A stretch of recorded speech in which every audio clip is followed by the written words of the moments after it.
SIR এর খসড়া তালিকাকে কেন্দ্র করে রাজনৈতিক চাপানুতোর তুঙ্গে দার্জিলিংয়ে। খসড়া তালিকা অনুযায়ী দার্জিলিং জেলায় প্রায় 1,22,400 ভোটারের নাম বাদ পড়েছে। ডাবগ্রাম ফুলবাড়ি বিধানসভা এলাকায় বাদ গিয়েছে প্রায় 38,000 ভোটারের নাম। বিজেপির জেলা মুখপাত্র সঞ্জীব শেখদারের দাবি, রোহিঙ্গা সহ অবৈধ ভোটারদের নাম ইতিমধ্যেই তালিকা থেকে বাদ পড়েছে। এর ফলে তৃণমূল কংগ্রেস বাংলা থেকে কার্যত শূন্য হয়ে যাবে।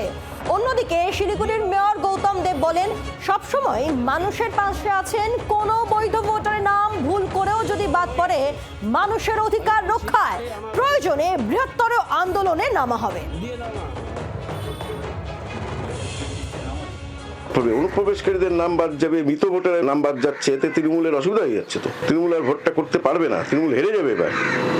বিগত 3টি লোকসভা এবং একটি দার্জিলিং জেলার সমতলের যে বিধানসভা আছে, বিজেপি বিপুলভাবে জয়ী হয়েছে এবং আগামী দিনেও বিপুলভাবে জয়ী হবে, এটাই আমরা আশা রাখি।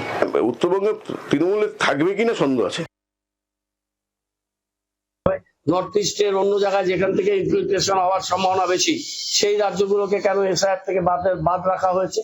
বেছে বেছে নিজেদের খেয়াল খুশি মতো রাজেশ কুমার ইলেকশন কমিশনকে সামনে রেখে বিজেপি এই চক্রান্তটা করেছে। কিন্তু আমাদের কর্মীরা সতর্ক সজাগ ছিলেন এবং আগামী দিন পর্যন্ত থাকতে হবে।